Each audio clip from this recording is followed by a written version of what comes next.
All right, how's everyone doing? I am Rich CELENZA. Thanks for checking out the Rich CELENZA show. So, what I'm going to call this podcast is don't let your genetics destroy you. Now, that may sound kind of crazy, but I thought about this in the gym the other day. And if you know anything about me, I talk a lot about people's genetics or health, fitness, all these different things, but I kind of take a different approach a lot of times than most people as far as what I think. And kind of look at things entirely different when it comes to not only workouts, but just people's behavior, also the way they take care of themselves, and taking a realistic approach. And why I want to talk about this is because I don't think a lot of people realize that a lot of times when they're given great genetics, they a lot of times destroy them, especially athletes. And I don't think a lot of people know this. I also think, and I discuss this a lot in my podcast and YouTube channels, people don't realize how good their genetics are or how they can develop incredible. I mean, genetics are genetics, but you can really go a lot further than you think a lot of times. You just think maybe the way you look at a certain time, you're going to always kind of look like that. But once you start doing things, especially when it comes to working out or other things physical, I should say, you start to see your potential. Because I really do believe a lot of people don't know their true potential when it comes to their athletic ability. A lot of times. And that goes for a lot of athletes as well. You'll hear them talk about that like they weren't that athletic or they were okay, but they pushed very hard, and before you know it, something clicked, and then they started to get momentum going, and before you know it, they're really coordinated. They really got a lot of muscle mass, or they're fast, or whatever the hell they're going after.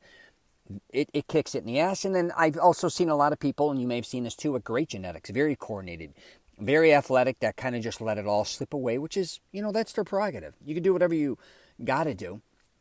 But in this case, what I want to talk about is people who have good genetics and want to kind of improve, but in turn end up destroying them to a certain degree.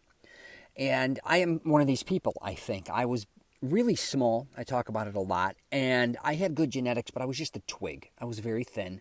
All the way up, even up until my senior year in high school. Again, I was very strong, one of the strongest kids in the school, especially for my weight. I hung out at gyms my whole life, and I was like 5'6", 5'5", 5'6", and I was 135 pounds, which is a joke for somebody who was an athlete their whole life. And I always worked out. So I had a six-pack. My arms were shredded, but, even my legs, I was doing legs before anybody was really doing legs. I just couldn't put muscle mass on. I don't know what the hell was going on. It was definitely a late bloomer. But fast forward a year and a half later after I graduated, I'm like 210, 220 pounds. I blew up later at like 18 and a half years old. Literally, I would have went from in high school wrestling, like say 132 pounds or even boxing here and there. And then all of a sudden, fast forward, if I would have been 18 in high school instead of 17 because I started early, I would have been a heavyweight. And I also would have been literally one of the strongest kids in the state at because I was starting to lift with power lifters, bodybuilders in Florida. And I just started to excel like nobody's business naturally. And, I started to realize my true genetic potential. And I started to see I was looking at my legs going, holy shit, I'm really stronger than almost everyone in the gym to a certain degree, especially clean. I wasn't taking steroids. I was taking like bullshit GNC supplements. But my chest exploded. All of a sudden I went from, let's just say, benching 225 for a few.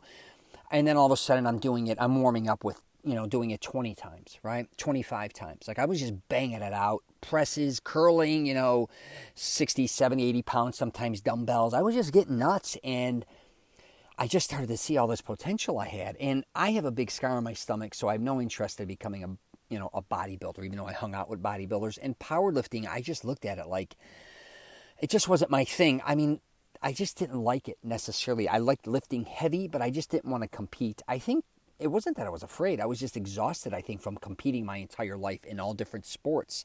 I wanted the freedom to just get big and strong, not get caught up with tournaments or having to go to events or any of that shit or diet or anything. I didn't want to think about it.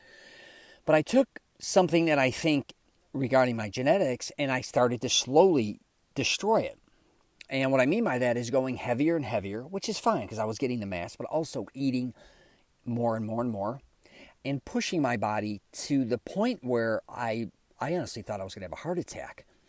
And I think a lot of people, and let me back pedal here a little bit. So I was like, when I hit 210, 220, I loved a lot of bodybuilders, and they were like 240 back then.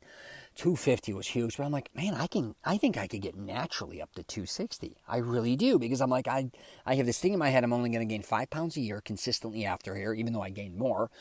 And I could just seem to put weight on, and I'm getting a bigger belly, but man, the mass is just coming on me. It's really good. My arms are getting big. They're getting up to 17, 18, 19 inches. My legs, they used to call tree trunks. Those are getting so big. And I keep pushing it, and I keep putting more and more weight on. And before you know it, I didn't even realize this. A lot of people were like, jokingly saying, what did you do to yourself? You used to look great, or you look good, and you get winded now, or you're always sweating. You're overweight to a certain degree. And I knew that, but I didn't care. And what I did again, is what I'm saying, is I took really great genetics that my parents gave me. I thank them all the time. They both are incredibly, even for their age now, unbelievable. They have great genetics. And I kind of just took advantage, and I destroyed them. I destroyed my body to a certain degree, especially my core, stretching out all my skin. And believe me, I'm not saying I was massive by any means, but I would say I'm probably supposed to be like a lot of my other cousins, but I'm probably supposed to be about 170, 75 pounds, even 180. And now I'm, 200, 195. I'm trying to get down to 190. But let's put it this way. If we fast forward the last, 10 years before now, so I'm going on 52, I lost a lot of weight and I got down to 200. And I'm like, wow, I am very fortunate that I kind of pulled out of that. But I see my genetic potential at my age. And I sometimes wonder if I didn't have, and it was insecurity to keep getting bigger and bigger and bigger, because I definitely took a toll, I think, on my heart, my joints, and tendons. Now, I wouldn't change a thing, because I love being big for a long period of time. But here's the thing I think that people have to pay attention to with genetics. One is getting very big if you want to get big, and then not losing that weight, and kind of just staying big, and maybe even quit working out. Now you have all this mass on your body. I was fortunate and kind of leaned down and never stopped working out. But a lot of guys I know that had great potential as far as, genetics, got big, and then before you know it, just let it go. I also think a lot of people that have great genetics, again, lift very hard. And again, this doesn't even have to relate to weightlifting, I should say. Just doing things to the extreme. I don't care what it is. And you keep pushing yourself. And believe me, I am down with that. But you have to understand sometimes, especially if you start getting middle-aged or older, is what you're pushing hurting or helping you. And I've seen so many guys get injured. And what's crazy is one injury then kind of, even though they had great genetics, it just all kind of deteriorated. If they, really damaged themselves, it could be their lower back. I've seen that with a lot of guys who lifted weights or just worked out in general or were athletes. The legs, their knees, their ankles, their shoulders, everything kind of becomes lopsided, especially if they can't work out anymore to a certain degree.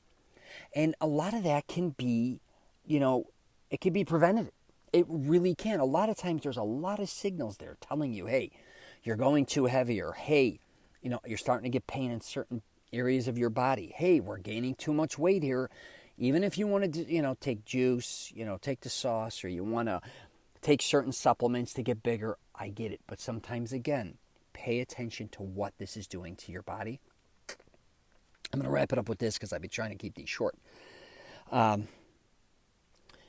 When, getting to a certain point in your life, especially middle-aged or 40 or 50 or 60, I talk about this a lot. A lot of athletes you don't realize are people that were very athletic. They don't even have to be professional athletes. You don't see the other part of things, of them getting out, not being able to get out of bed a lot of times, the pain that they're in, the suffering that they go through. You think, oh my God, they're an incredible specimen. It could be your favorite athlete again, or whoever. It could be someone local. It could be whatever the case would be. Maybe not even, necessarily somebody who was famous, let's say. But, they worked out real hard. They did certain things. You don't see it. You don't see what they go through. And I just want people to pay attention to that, because what you're doing to your body, especially if you're younger, you think you're indestructible. But you really got to start paying attention, because fitness is a life journey. And you also want to be able, in your later years, to be just as strong as you are when you're younger. Now, of course, you're not going to be as strong, maybe weightlifting or athletic-wise. You don't have the speed or the size or strength. But what I mean is having the luxury of being pain-free and have the freedom to go do things that are athletic, not to the extreme. And I don't think a lot of people think about that, especially when they're in their 20s and 30s. I definitely didn't. I didn't even think I lived past 30 or 40 because I just thought, like, whatever. I just thought it was kind of nuts, and I would, whatever, who the hell knows, I could die of a heart attack or something could have happened to me. I used to collect money my whole life, so I'm like, then it's a numbers game. Am I going to get robbed one day, shot, the lifestyle I was leading? But I definitely, now that I'm in my 50s, I preach a lot of times, you want that freedom when you get older to be able to live the lifestyle you want to lead. Don't cut yourself short, okay? And even if you don't have great genetics now, you may have, if you do certain things, it can help you in the future, but don't destroy your body. All right? I'm going to leave it there. If you have any questions or comments, hit me up. I'm at richcelenza.com.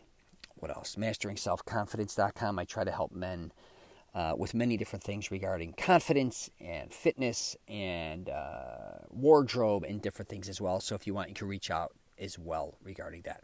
All right? Take care, and I wish you nothing but the best.